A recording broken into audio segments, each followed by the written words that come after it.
Boa tarde, meu nome é Zé Queiroz, sou como hoster aqui, muito prazer em recebê-los aqui, Dr. Rodrigo Santana, da Comissão de Direitos às Prerrogativas dos Advogados, Dr. Osmar Neto, presidente da Comissão de Precatórios. Sejam muito bem-vindos. Nós vamos bater um papo aqui num tema muito legal, que diz muito respeito à advocacia, que é o nosso grande objetivo, honorários, né? E aviltamento de honorários, que é um grande problema que acontece aí no dia a dia da advocacia. Então, nesse contexto, né, iniciando já o debate, a gente vai bater um papo aqui, fiquem bem à vontade. Mas então, honorários advocatícios, né? Qual que é a natureza dos honorários? Vou primeiro passar para o doutor Rodrigo.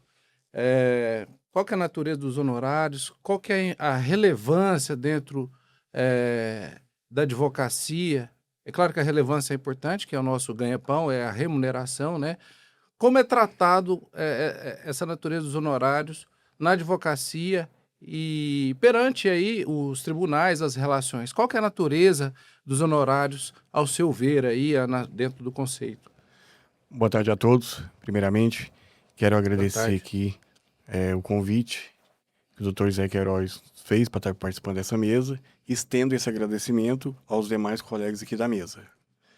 Meu nome é Rodrigo Santana Assunção, faço parte do Conselho da 13ª Subseção Mineira, Uberlândia. Estou como presidente interino da Comissão de Prerrogativas da Advocacia e também sou delegado de prerrogativa nomeado pela Seccional Mineira. Então, com relação aos honorários advocatícios, é o que todo advogado gosta, né? Todo mundo fica satisfeito com os honorários. Porém, os honorários advocatícios, ele tem a natureza alimentar. Por quê? O advogado, ele depende dos seus honorários.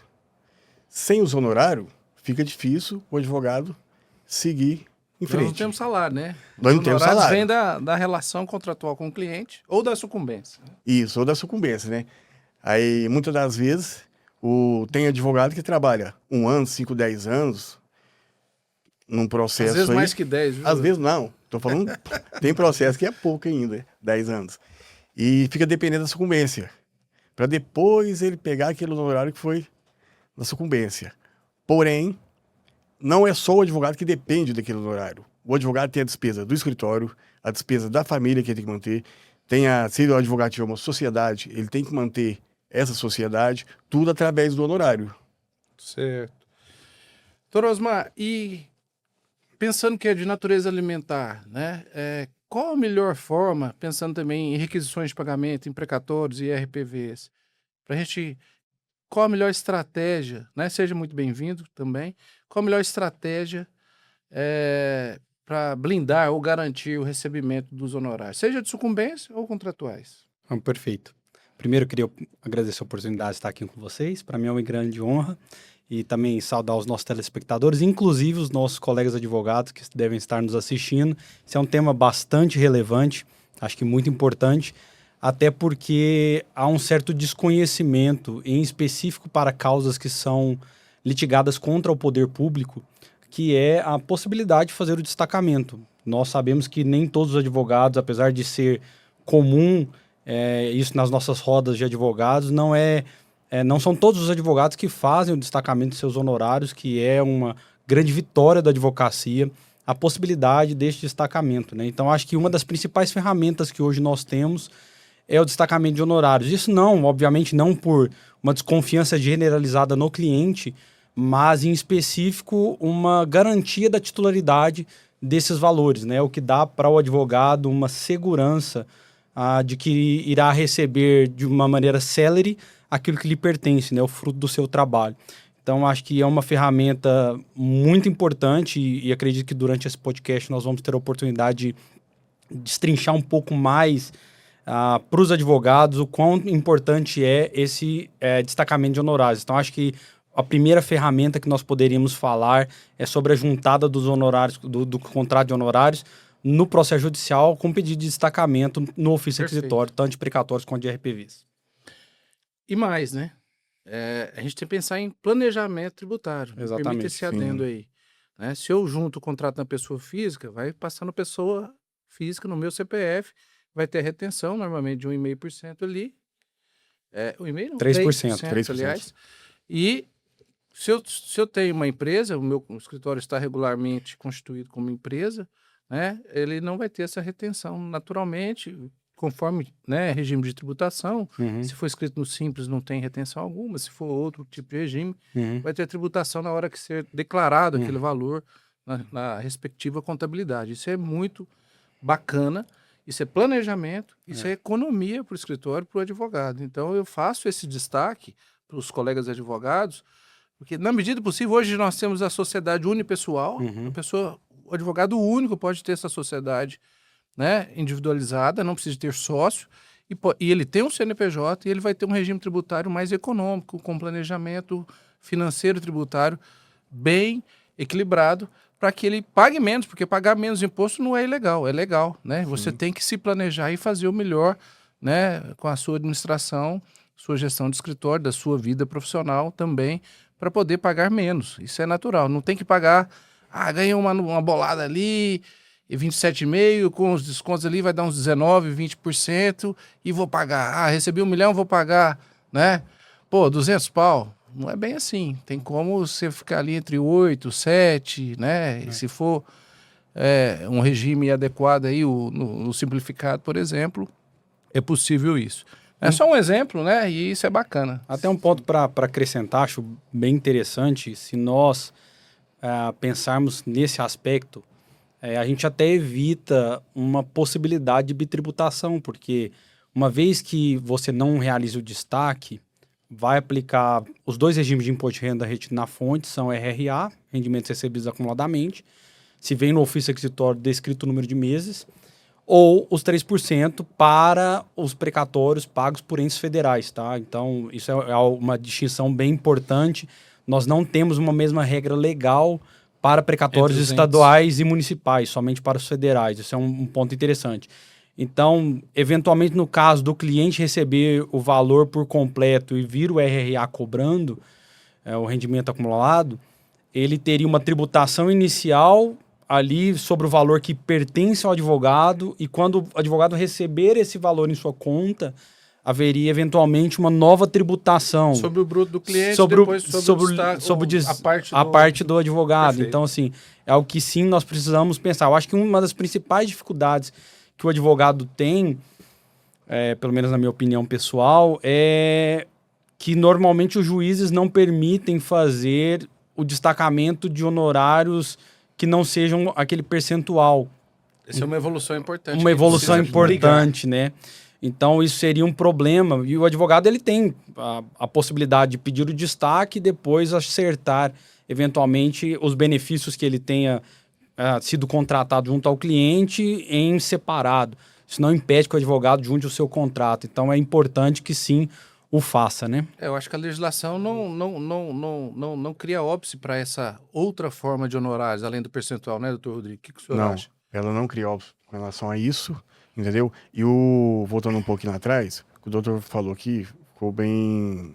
É muito mais prático a pessoa ter a sua conta unipessoal, abrir a unipessoal, porque ele consegue diferenciar, na verdade, aquele dinheiro que for do escritório, ele recebe só no unipessoal e deixa a sua conta física. Sim, entendeu? Tem que separar. É uma empresa. É uma empresa. Vida pessoal, empresa, empresa. Esse até... é o grande princípio do bom negócio. Sim. Da boa vida, de crescimento, né? Se o advogado souber mesmo, entendeu? Ele não mistura, não vira aquela bagunça. No final do mês ele fica perdido. Não, mas o que entrou, o que saiu da empresa? Não, ele tem na conta unipessoal, é bem mais prático. Legal. E o que eu acho interessante também, a gente vê alguns exemplos no dia a dia aí, já vi no escritório, já vi de colegas também, é quando a gente pede o destaque, o doutor Osmar, ele já fica reservado, né? Aí vem a penhora do principal do cliente que ele deve alimentos, por exemplo, né? A gente teve um caso que aconteceu isso, acho que a gente discutiu uma vez, e aí vem a penhora vem uma pensão alimentícia, uma penhora de pensão alimentícia que é super preferencial, né? Vamos dizer assim. Mas os honorários também têm mesmo pé de concorrência. Então a gente não tem o efeito de derrubar os seus honorários, né? Ele já está reservado, destacado, e vai sobre o crédito principal do cliente, né? Do credor principal. Isso é uma blindagem, né? É uma proteção muito relevante, né? Eu tive caso com cliente assim, o crédito era de outros honorários, né?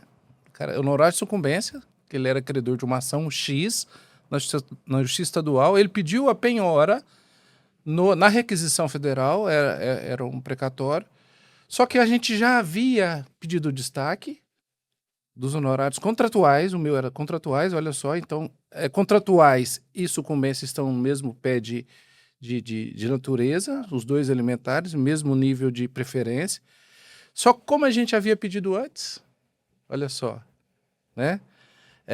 A ação não socorre o ladrão aí, não socorre quem fica parado. Então a gente agiu antes, garantiu o nosso, veio um da mesma natureza tentando piorar um crédito e o nosso ficou preservado. Foi muito claro, decisão de 2 linhas para preferência tal, o estatuto resguarda, houve o destaque anterior e se não tiver mais saldo, ele vai ter o prejuízo. Não teve êxito na tentativa de penhora.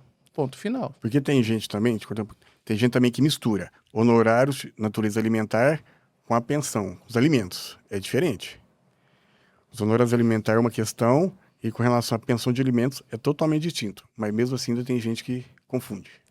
Perfeito. Você ia falar alguma coisa? Um ponto, eu acho, até acrescentando, teve um julgamento que foi finalizado em junho do ano passado, muito interessante. Eu acho que, na minha perspectiva, inclusive, eu acreditava que nós iríamos perder no Supremo, que é o tema 1220, em que havia discussão de preferência de ordem em relação aos créditos tributários em detrimento dos honorários contratuais destacados. A tese da Fazenda era, olha, se o credor deve, não importa se o advogado tenha pedido destaque ou não, o precatório tem que ser totalmente penhorado, ignorando, portanto, a titularidade dos honorários contratuais destacados. O voto vencedor foi no sentido de que a preferência dos honorários contratuais destacados, inclusive em relação aos créditos tributários do artigo 186 do Código Tributário Nacional, o que foi bastante positivo. O que me preocupa um pouco foi o voto vencido do ministro Gilmar Mendes, que havia uma discussão até qual limite. Tudo bem que nós estamos falando de um limite que, para a advocacia no geral, é um limite um pouco grande, que é de 150 salários mínimos, mas foi esse o ponto, né? Que o destacamento ele poderia ter prevalência até um determinado ponto. Então, eventualmente, algum momento futuro, se algum colega tem um honorário bastante expressivo para receber, poderia ser uma preocupação em relação a esse destacamento, mas no contexto geral dos honorários contratuais, o Supremo resguardou essa prevalência dos honorários contratuais, o que foi bastante positivo, trazendo ali, teve um amigo escuro, inclusive da OAB, que foi um diferencial muito grande, e conseguimos essa vitória para resguardar o direito dos advogados. Mas essa limitação do ministro Gilmar Mendes, ela não teria muito fundamento, até porque, se for de sucumbência ou contratuais, isso foi decidido antes, né? Eu estou indo numa decisão de cumprimento ou de execução, piorando uma coisa já líquida e certa, né? E aí tem um crédito concorrente, que é tributário, né? E se a natureza é alimentar, ele não vai poder dar um maior prestígio ao tributário do que, né, em desprestígio ao alimentar, que é o de honorários. Eu acho que talvez foi uma tentativa de criar um critério de proporcionalidade lá, mas eu acho que não foi muito feliz, com todo respeito. Ainda bem que nós estamos vitoriosos nessa aí, né, doutor Osmar? É isso mesmo. E semana passada, vocês viram que foi publicada a lei 15.472, onde dá prioridade no honorário de natureza alimentar. Isso mesmo. Perfeito. Então, recente. Assim, O que era a legislação óbvio... vem atualizando conforme os fatos da sociedade, né? Sim, que deveria ser um atualizando. pouco anterior, né? É uma Mas conquista muito também não tem plausível. como prever tudo. O legislador no Brasil Não não tem. consegue antever, né? Não. Todas as relações, todas as nuances, todos os detalhes aí. Bacana. Então, assim, sobre os E aí a gente tem um tema aqui também de aviltamento de honorário. Depois a gente volta lá nos precatórios, nas requisições. Eu acho importante a gente tecer a nossa opinião, né? Eu costumo dizer que o maior defensor das prerrogativas, viu, doutor Rodrigo, é o próprio advogado. Sim. Qual que é a sua visão do advogado com relação a algum aviltamento, seja na sucumbência pelo judiciário, ou até na contratação, ele fazer aquilo ali meio fora da tabela, um valor baixo? Qual que é a sua posição? A comissão de prerrogativas, ela entende o quê? Se o advogado se sente que foi lesado, teve o seu honorários bloqueado, teve o aviltamento, ele pode o quê? Fazer a reclamação, a comissão de prerrogativas vai verificar como que ocorreu o caso, tendo que teve o aviltamento, que teve o bloqueio dos honorários advocatícios, e ela vai conversar com o advogado, na tentativa de orientar para que isso não ocorra mais. Eu sei que a culpa do aviltamento não é do advogado. Pelo contrário, entendeu? O advogado, quanto mais receber, melhor para ele é. Porque ele vive, sobrevive daquilo. Então a comissão, sendo constatado, a comissão de prerrogativa vai fazer o auto de constatação. Esse auto de constatação é encaminhado à presidência da OAB, o qual, vendo a procedência, ele pode encaminhar até para a Procuradoria de Prerrogativa que fica em Belo Horizonte, para tomar as providências cabíveis. Sobre o aviltamento ainda, eu vejo aí assim, alguns colegas, né, que cobram valores irrisórios. Outro dia eu fui assediado, vamos dizer assim, para fazer uma audiência de conciliação por parcos R$200. Nossa. Né? Eu falei, não, para fazer um negócio aí, como é audiência simples, tal, dá para fazer R$1.000, tá? Não é nada demais também, valor barato, razoável, né? Doutor, eu tenho por 150 ou por 200, né, foi o caso. Tá, até logo. Então, e tem muita gente que faz isso, principalmente essas ações de consumidor, telefonias, empresas que têm diversas audiências no mesmo dia ali no juizado estadual. O cara vai lá e faz 10 audiências por R$100 cada um e leva 1.000. Então, essa é uma questão que a pessoa está desvalorizando, né? Eu não sei qual é a opinião dos senhores, mas a pessoa vai ali, vai fazer... Que trabalho ela vai fazer ali por R$100, né? O que vocês pensam disso aí? Pode ir. Eu acho que o profissional ele tem que dar valor no seu trabalho. Não adianta ele cobrar, como o doutor falou, R$100. Ele, com certeza ele está pensando só naquele momento e não está pensando no decorrer do processo, o trabalho que o processo pode dar, a dedicação que ele tem com aquele processo. Então eu acho que o advogado ele devia... tanto é que a OAB tem a tabela de honorários. Valores mínimos, né? Valores razoáveis. Mínimos. Tem. Então, o legal mesmo seria o advogado seguir a tabela da OAB para evitar esse aviltamento de honorários, entendeu? Porque senão o profissional não consegue, ele não consegue sobreviver, vamos dizer assim, entendeu? E não adianta também ele fazer o aviltamento de honorários, colocar um valor embaixo e ele mesmo reclamar. Ele mesmo que está... O cara não cresce, né? Não cresce, só fica na mesa, não ele vai cresce. ficar ali o dia inteiro, né? Para ganhar R$500, R$1.000 com vários atos ali, mal feitos. Ou seja, está pensando naquele momento. E aí, não está buscando uma especialização, uma pós-graduação, um aperfeiçoamento, buscando um nicho no mercado bem mais valorizado e mais igual a reforma tributária está aí. São bilhões de oportunidade, né? O Dr. Osmar é tributarista também. E você pega assim, o que tem de discussão para frente aí, o cara não quer nem saber, eu não sei isso, eu não faço isso. Não, você tem que se atualizar, você tem que, né, buscar um novo horizonte. Nós temos oportunidades fenomenais. Com certeza. E aí, falando de aviltamento também, o doutor Osmar, a gente percebe na sucumbência, quando os honorários são expressivos, né, vultuosos, a gente vê que o judiciário ele tem uma mão leve, né?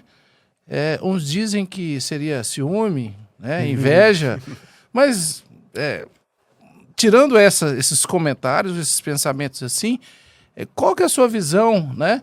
Quando uma ação aí, já tem no artigo 85 ali, um dos incisos, já tem aquela progressão de tantos salários mínimos 10%, 15%, chega a 20%, né? O legislador pensou isso, né? Porque realmente tem ações de milhões, né? E aí, 10% de 5 milhões dá 500 mil, né? E por aí vai. Tem ações de 200, 300 milhões, chega a bilhão. E aí criou-se um mecanismo para dar uma gradação, uma progressão desses percentuais.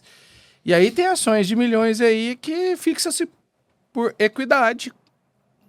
A contrário, leges, né? Contra a lei. Qual que é a sua posição, principalmente nessas causas grandes da Fazenda Pública, que tenho certeza que o seu escritório tem contato frequente? Qual que é a sua posição? Perfeito. Um ponto só que eu gostaria de até externar minha opinião pessoal no tópico anterior, antes de adentrarmos nesse, eu acho que é uma questão cultural e sistêmica, né? Assim, não é um fato isolado, porque seria muito simplista nós olharmos somente para aquele advogado que acabou de se formar, um advogado que às vezes entende que não tem oportunidade de mercado e dizer para ele, olha, você é obrigado a seguir a tabela da OAB. É uma questão um pouco mais aprofundada que passa por toda a nossa estrutura de justiça, de como nós litigamos. Então, vários aspectos que são aspectos importantes. E aí é um ponto que é tão importante esse trabalho da OAB de trazer educação para o advogado. Então, educação no sentido de educação financeira, educação de pensar como uma forma de empreendedorismo, né? E acho que a própria mentalidade da OAB tem se modificado nos últimos tempos e percebido que o mercado mudou. Então, a OAB me parece estar um pouco mais aberta para esse novo cenário de inteligência artificial, cenário de redes sociais. Então, isso é uma questão que, de fato, mexe no mercado e a gente precisa, obviamente, ver esse ponto e trabalhar com essa parte da educação. Digo isso porque eu me recordo que, quando fui a primeira vez presidente da Comissão de Precatórios e RPVs, nós estávamos naquela época da PEC 113 do governo Bolsonaro, que postergou o pagamento dos precatórios. E me recordo de ter feito uma palestra, nós estávamos falando sobre quais seriam as influências, né, dessa PEC nos recebimentos de honorários, e tratando deste tópico, nós começamos a falar da importância de se fazer um cálculo correto. Houve uma mudança na forma de cálculo da atualização monetária dos precatórios. Anteriormente, nós tínhamos IPCA mais 0,5% ou 70% da Selic e alterou-se para a Selic fechada. E o Tribunal Regional Federal da Primeira Região tinha uma interpretação de que a Selic só se aplicava sobre o principal e não sobre os juros, conforme determinado no artigo 3º da PEC. O Tribunal Regional Federal da Primeira Região teve uma interpretação divergente de todos os outros tribunais do país. E eu estava falando para os colegas, dizendo, olha, faz o cálculo, pede para o juiz para poder expedir, pede um complementar, um suplementar, vai lá, verifica o cálculo, dá uma olhada. Se a sua sucumbência foi aqui 10 mil, pode ser que ela seja aumentada para 12, 13 mil. E aí eu me recordo de um colega virar para mim e falar, não, doutor, eu não me importo com os 2 mil, você recebe os 10, está tudo certo. Então, é uma questão muito cultural, de mentalidade, de mudar essa forma. É o que nós havíamos conversado aqui mais cedo.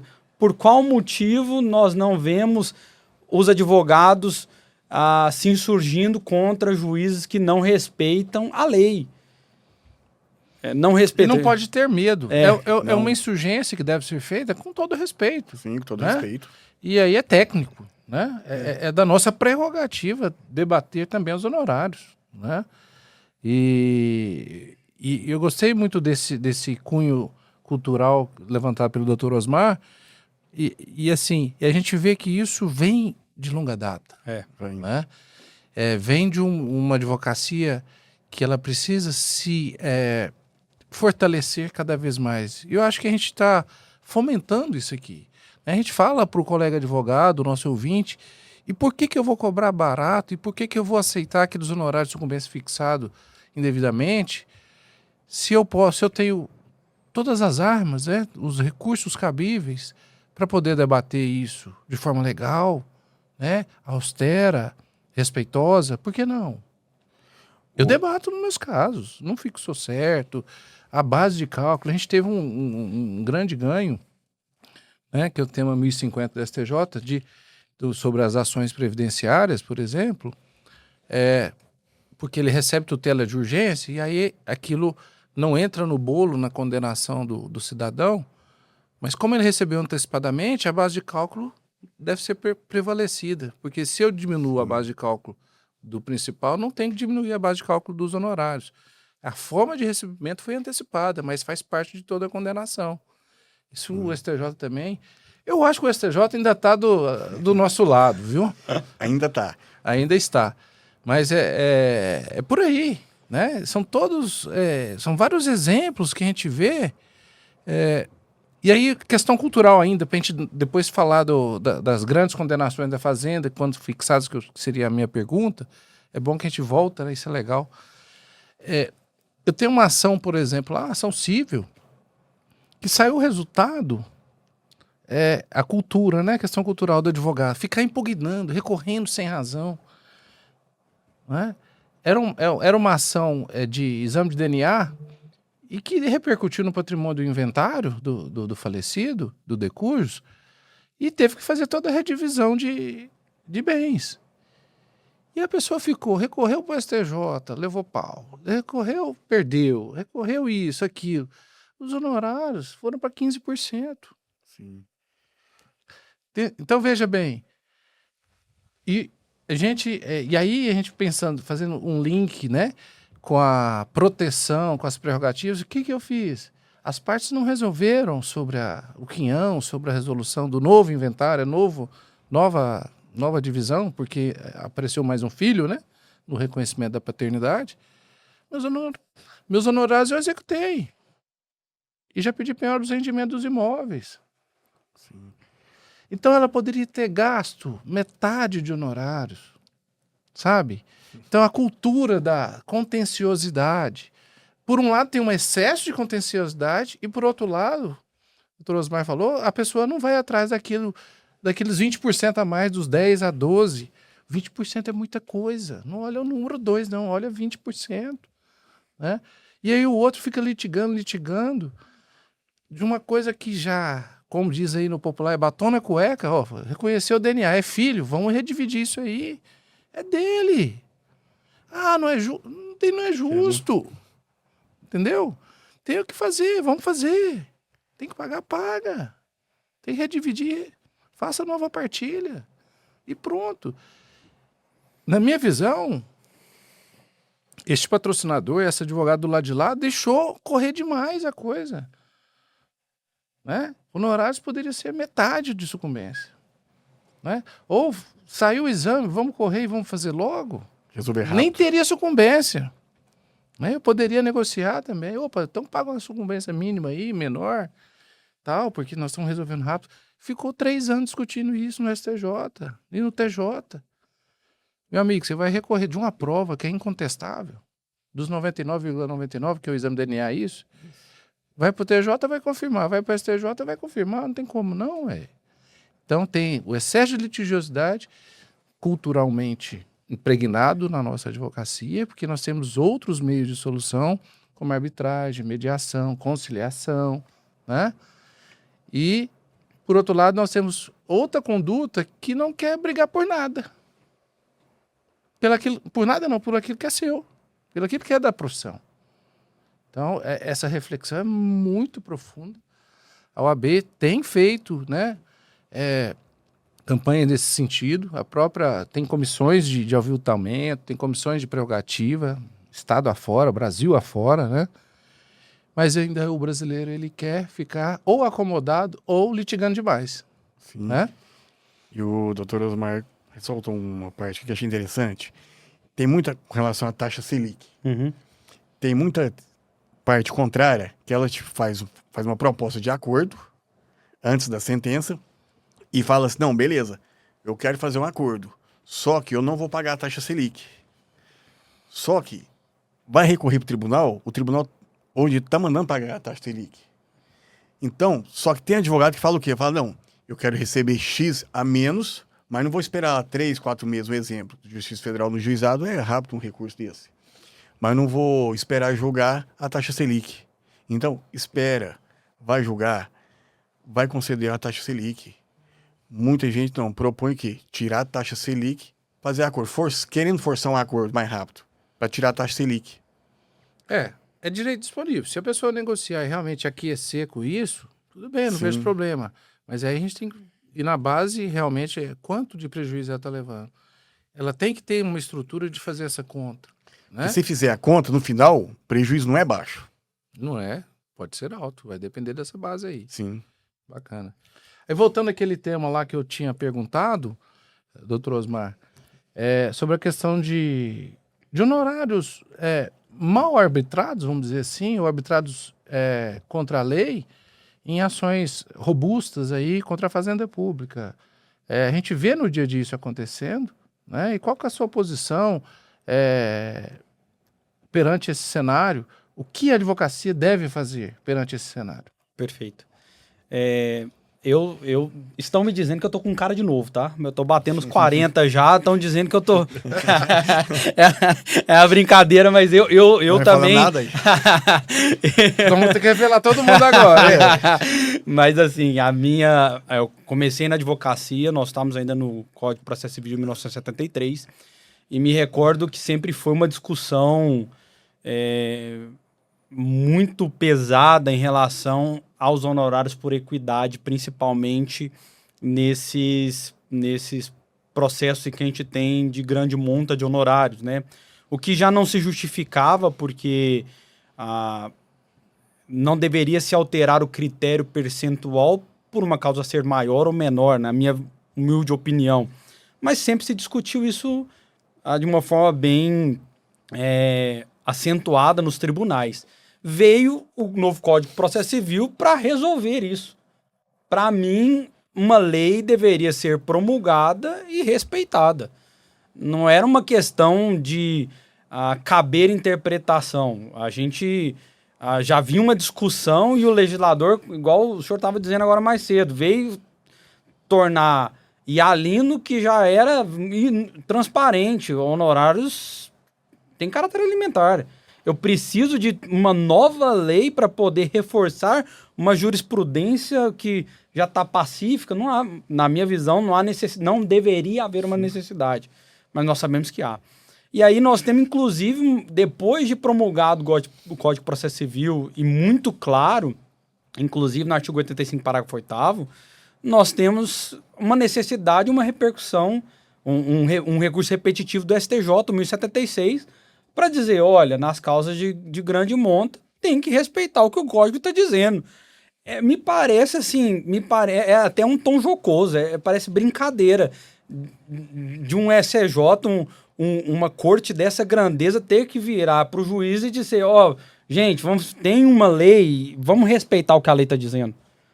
Não faz o menor sentido, mas desde 2022 nós temos já um recurso repetitivo. Infelizmente, nós temos até hoje essa discussão, que é uma discussão, para mim, que não deveria haver, e infelizmente ainda há, mas, na minha opinião, os advogados deveriam sim recorrer. Eu, sinceramente, agora eu não estou tão à frente do escritório, mas sempre a orientação dentro do escritório não está refletindo o que a lei está dizendo e a jurisprudência do STJ, recorra. Nós precisamos recorrer. Na nossa autonomia como detentores dos créditos de honorários, nós temos que recorrer. Até que isso se torne um ponto ali, inclusive chegar ao ponto de, não sei, fazer uma reclamação, levar isso ao conhecimento do CNJ. O CNJ tem, nesses últimos tempos, principalmente na área de precatórios, atuado de uma forma brilhante. Eu não sei se vocês acompanharam, ano passado, o governo federal fez um trabalho para poder cancelar precatórios federais. Foram cancelados mais de 2 bi de reais em precatórios que disseram que não tinham trânsito em julgado, não tinha certidão de trânsito em julgado. Aí, isso em especial na seção judiciária do Distrito Federal. Nós tivemos lá, eu tive, 6, 7 precatórios cancelados. E nós fomos conversar nas varas e dizer aqui, tá aqui, O que o juiz disser? Não, vou incluir para o outro ano orçamentário. Falei, de jeito nenhum. Fomos lá no CNJ, despachamos lá e conseguimos reverter. Inclusive, teve, com a importância da OAB lá no CNJ, essa mudança de interpretação, não permitindo que se cancele. Então, como a gente está dizendo, é uma questão tão sistêmica que como nós vamos vencer isso? Com conhecimento. Não tem outra forma. À medida que nós formos... Informação e conhecimento. Informação e conhecimento. À medida que nós formos tomando conhecimento, informação, é porque me parece que é uma coisa ainda... assim... Joga para ver quem cai. Joga o verde para ver quem cai. Caiu, se ninguém reclamar, passou batido e tá tudo bem. Entendeu?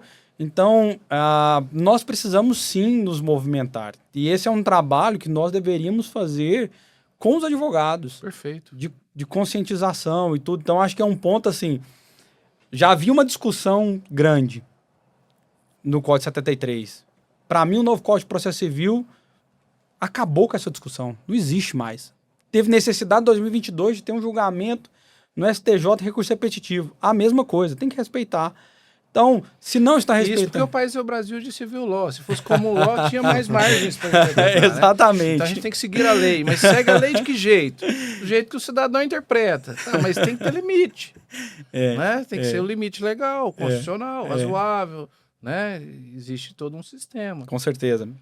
Mas, assim, na minha opinião, acho que precisa, sim, tanto levar isso ao conhecimento do Conselho Nacional de Justiça, eventualmente, se for necessário, em relação aos juízes, ao próprio tribunal a que esse juiz é vinculado, né, para analisar esses pontos, porque descumprimento de recurso repetitivo, repercussão geral, não é algo que cabe dentro do nosso ordenamento jurídico, né?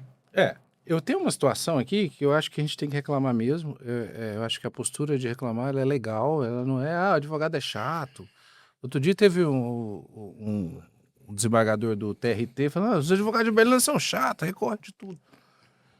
Eu acho que tem que combater, sim, a advocacia predatória, a advocacia em massa, se ela não for... Em massa por si só, não quer dizer que ela também seja... Predatória, né? Mas, porque existem ações de massas de direito tributário, direito do consumidor, direito previdenciário, o que seja, são revisões. O beneficiário vai buscar e se são ações assim simples e que o direito plurimo está evidente, por que o advogado não vai fazer? Porque é de massa? Não precisa ser predatório. Precisa ser bem feito, com ética, né? Seguindo o bom costume e tal. Falando de descumprimento de ordem do STJ. Eu tenho um caso aí, o STJ, eu entrei com os embargos de declaração no TJMG para que ele avaliasse 4 pontos, tá? Do meu recurso e que está sendo requerido desde a inicial, tá? Não existe uma inovação nisso, não. Embargos rejeitados, aquele genérico, né? Não é o caso do 1022, né? Do 489 do CPC e tal. O juiz não tem que responder todas as questões. Recurso especial STJ para sob negativa de prestação judicial, ofensa ao 1022 e 489. STJ anula o acordo de embargos, responda, né? Esses 4 pontos. Veio outro acordo. Genérico de novo. Aí, pasmem, eu falei, eu vou fazer a reclamação por descumprimento do STJ ou vou fazer outro recurso especial? Fiz outro recurso especial. Falei, vou maneirar com essa desembargadora do TJ. Mas fiz outro para o STJ. Novamente, não respondeu 4 pontos que são infringentes e irrelevantes para a solução da causa. Não é porque meramente não respondeu, é porque são relevantes. E muda a conclusão de convencimento. Mandou de novo. Cassou o segundo acorde de embargos. Deveria ter multa pro juiz, não? Para descobrimento. Qual que é a solução agora? Falou, bom, eu não vou entrar com terceiro recurso especial por negativo de prestação adicional. Aí estou fazendo uma reclamação constitucional ao STJ por descumprimento da decisão, da segunda, porque da primeira também, né? Só que da segunda, porque a primeira transitou em julgado e tal, tem a questão processual. Então, assim, o que eu quero dizer com isso? O judiciário, ele está abarrotado pela nossa cultura de litigiosidade, principalmente em ações de direito administrativo, direito tributário, direito previdenciário. Sim. São 80% do acervo, né? A gente sabe disso. Acredito que esse número não mudou, mas deve ser 70%, 80%. E aí, trabalho em linha de produção, ninguém vê nada. O analista não vê, o estagiário não vê, o magistrado não vê, né? E aí, destaca aqui mais uma coisa importante, né? E o advogado deve cobrar por isso, de despachar, de fazer memoriais, né? De sustentar. Isso é muito importante, né? Porque é linha de produção, se você não destaca aquele caso, ele vai na vala comum, meu amigo, e Esquece. é decisão genérica, né? Então, é muito importante, a gente clama os advogados que façam esse trabalho artesanal em termos de inteligência artificial, né? Não sou contra usar, eu uso inteligência artificial, acho que todo mundo está usando, mas fazer esse controle também da inteligência, que ela buga, né? Ela diz Alucina, coisa que não né? é coisa, ela alucina, ela inventa direito que pelo em ovo, vamos dizer assim. Mas aí, o trabalho do advogado. Agora, a dificuldade que tem. Agora, eu entrar com 2 recursos especiais para que os embargos de declaração seja bem analisado. E vou ter que entrar um terceiro mecanismo, que é a reclamação ao STJ para isso. Então, assim, vou insistir, porque o direito do cara é evidente. E foi mal analisado. Então, assim, a cultura nossa de persistir, de ser resiliente, tem que ser marcante na advocacia. E eu falo para os novos advogados e para os antigos e para os da minha época também, que eu não tô, acho que eu não estou nem novo nem velho. Eu estou com 49 e 26 de profissão. Estou no meia, né? No meia idade em todos os aspectos. A gente tem que insistir. Quantos advogados a gente vê fazendo outras atividades que não de advogado? Né? Tudo bem, né? Você quer ser empresário também de outro ramo, tal, beleza. Mas se você estudou, gosta e quer fazer, faça. Não desanime, não. Né? Então, assim, aí eu contei tudo isso aqui para dizer. O judiciário tem a política dele. Né? Aliás, eu quero dizer outra coisa. Nós temos que receber mais. Né? Não tem que reduzir, não. Hoje nós temos um procedimento... hoje você autua o feito, você numera o feito, você classifica, né? Você protocola, encaminha lá, porque se você encaminhar mal lá, colocar a classificação errada do tipo de documento, vai para o lugar errado, sua petição fica lá perdida, cara. Não é isso? O PJE, EPROC, os sistemas digitais, ESAGE em São Paulo, né? Se você fizer errado, é ferro. Então, o serventuário não faz mais isso. É uma velocidade? Há uma velocidade, beleza. E vou dizer mais. Vem umas certidões, você não fez isso, aquilo ali, que você tem que fazer, e sob pena de indeferimento ou emenda. Há um filtro robotizado em tudo isso. Então, os honorários cada vez mais precisam ser valorizados. Vou mais além. Instrução concentrada nos juizados especiais federais. As ações previdenciárias de natureza de pensão por morte, rurais, e que tenham prova oral a ser feita, o advogado está sendo facultado, uma obrigação, o Conselho Federal anuiu com isso, né? Perante o CNJ, existe uma resolução, qual não lembro o número agora, mas os advogados, muita gente não sabe, tá? Muita gente não sabe. Mas o advogado grava os vídeos do depoimento pessoal, dos depoimentos testemunhais e apresenta no processo. Não tem audiência. 100% Eu tô me sentindo juiz toda hora, cara. Eu advirto que mentir é crime, que pode ser processado. Eu falo lá na gravação, a gente tá fazendo isso. E por que os honorários estão sendo aviltados? Né? E aí vou fazer outra alegação. E por que no cumprimento de sentença lá no juizado não tem honorário de sucumbência quando impugnada a conta? Qual que é a sua posição sobre isso? Essa é uma posição, inclusive esse é um ponto assim tão tão importante, porque quando nós utilizamos a tabela da OAB não com o propósito para qual ela foi criada como um norte de sustentabilidade do sistema. Ela não foi criada como um teto. Então, nós vemos, por exemplo, casos em que nós temos juízes que não permitem fazer o destacamento, por exemplo, de mais de 30% nos honorários, dos honorários contratuais. E aí nós temos um problema com esse ativismo judicial. Porque ele vai se desdobrando em outros aspectos. Porque eu fiquei falando, e você falou a palavra. Ativismo. Eu ia falar, eu falei, já sabia que ele ia falar, deixa que ele fala. Então, assim, há um desdobramento disso. Eu falei muito impostura, eu amenizei, né? Há um desdobramento desse tópico em inúmeros outros tópicos. Então, assim, acho que é importante entendermos que não é um favor do judiciário determinar o pagamento de honorários sucumbenciais. Ele não está fazendo um favor. Isso se nós formos lembrar lá atrás, isso não é nem da minha época de advocacia, em que os honorários sucumbenciais sequer pertenciam de fato ao advogado. Não era autônomo. Não era um autônomo. Não era requisitado de forma separada igual é hoje, Exato. Né? Então isso é uma construção. Existe uma RPV para os honorários sucumbência e outra para o principal. Então, ou precatório para um, precatório para outro. Isso é, inclusive, uma evolução, uma construção, que foi uma construção que hoje está consolidada. Então, assim, nós não poderíamos entrar por esse viés. Então, acho que essa questão e aí, cultural e que está arraigada na mentalidade do judiciário, e não falo só dos juízes, mas nós advogados, as partes, de desconstruir coisas que foram conquistas. Sim, são conquistas que foram conquistas da sociedade. Então, um advogado bem remunerado é um advogado que está se preparando para prestar melhor um serviço para a sociedade. E olha a importância dele. Cada vez mais ele colabora com a justiça.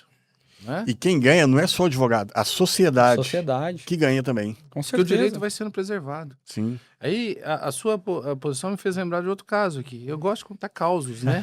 Sou um causídico. E pelo princípio da causalidade, a gente conseguiu reverter uns honorários em desfavor de um terceiro. Vou resumidamente contar que eu não aguento. A gente estava defendendo um proprietário de umas terras, né? Uma fazenda, veio a execução fiscal federal, né? União, PFN e né? Penhorou o imóvel do cidadão. Só que a dívida não era dele, esse é um terceiro. A gente entrou com o embargo de terceiro, foi improcedente o embargo de terceiro, porque entendeu-se que naquele tempo não se fazia um contrato de gaveta, deveria ter um comprovante de transferência bancária daquela transação, mas ele tinha, de fato, a posse da propriedade, gado, plantação, comprovantes de benfeitorias feitas na terra que ele tinha adquirido, e até a frustração de tentativa de transferência de propriedade no cartório de registro civil, de registro imobiliário, pela penhora, que era a restrição que o cartório não iria transferir por isso. Apelamos. Opa, tem razão. Embarque terceiro procedente. Desconstitua a penhora do imóvel porque, de fato, a venda é anterior. Ele tem posse, ele tem todos os ânimos de propriedade, de posse e tudo. O imóvel é dele, não é do fulano que deve. É dele mesmo, é do terceiro. Mas eu não fiquei satisfeito. Ele me deu honorários contra o meu cliente. Tá? E aí, tem um precedente do STJ, que é o 303, e tem o outro, que é o 872 do STJ. O 303 fala o seguinte: aquele que deu causa à constrição por não ter registrado, ele não registrou o contrato que ele fez, né? Arca com os honorários. Foi essa a primeira decisão do TRF 6ª Região, inclusive. Mas o outro tema, 872, ele deu causa, sim, mas a Fazenda Pública continua insistindo na constrição, aí aplica-se o princípio da sucumbência. Porque o que aconteceu nesse caso em específico? Além do embargo terceiro, ele ajuizou uma ação declaratória da propriedade para o juiz estadual declarar aquele imóvel dele. E ele foi procedente. Ele juntou lá no processo federal. E a fazenda, não. Ué, cara, um juiz declarou a propriedade dele e ela insistiu. Embargo de declaração do nosso escritório. Opa, não é bem assim. A sucumbência é deles, porque a fazenda continuou insistindo na constrição, insistindo no seu direito que não era mais dela, que declarou-se a propriedade anterior, por uma decisão transitada julgada do juiz estadual. Precisa ser respeitado. Embargos no cabo de sustentação oral, né? Mas eu fui lá, despachei com o relator. Doutor, olha aqui, fiz memoriais, não é muito comum isso, né? Olha esse aspecto aqui, tá? Você sabe que o senhor tem razão? Ó. O senhor está colaborando, né? Então, gente, não tenha medo. O recado que eu quero dar, não tenha medo. Vamos colaborar com o judiciário. Contei toda essa história para dizer isso. Vamos colaborar. Nosso papel é fundamental. Somos indispensáveis ao cumprimento da lei e da justiça. É isso. Perfeito. Vamos para os minutos finais aqui, os comentários. Vamos. Quais as reflexões que a gente pode deixar para os nossos telespectadores? Doutor Santana. Vamos lá. Eu quero deixar um recado aqui para esses novos advogados que estão iniciando agora na profissão, que estudem, dedique a sua profissão. No começo, nenhuma profissão é fácil. Tudo é difícil. Entendeu? Mas dedique. O que depender da OAB, ela vai te apoiar. Tem cursos, tem palestra, tem vários motivos, N motivos, para aquele novo advogado seguir carreira aí. Prerrogativa. Teve uma violação de prerrogativa? Acione a prerrogativa. Tem um telefone da prerrogativa, fica plantão 24 horas. Sempre tem um plantonista que fica com esse telefone. É o 9993-5555. Se precisou de acionar a prerrogativa, acione a prerrogativa. Alguém vai atender, vai dar um suporte, uma orientação, porque também a pessoa tem ciência que não aciona a prerrogativa quando foi violada sua prerrogativa, não. Tem a preventiva também, que é a orientação para aquele advogado. E mais uma vez, obrigado por participar agradecemos aí da mesa aqui com importante vocês. Contribuição e relevante. Doutor Osmar Neto. Dá vontade de ficar mais tempo. É muito debate para a gente poder, mas assim, é muita coisa para a gente poder falar.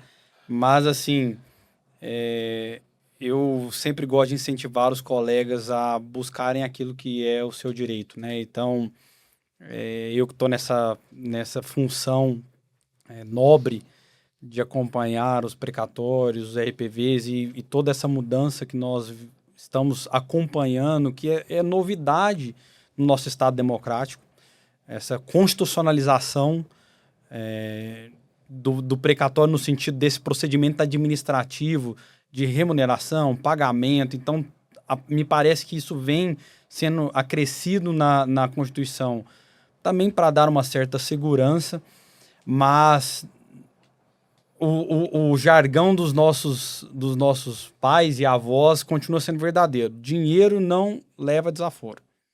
Se você não for atrás do que você tem de direito, o prejuízo é grande. Então, sempre é importante acompanhar, não só em relação aos seus honorários, mas dos clientes, remuneração, imposto incidente, todos esses aspectos e esse conhecimento, informação é muito importante para nós como uma entidade tão necessária, a administração da justiça e também a sociedade.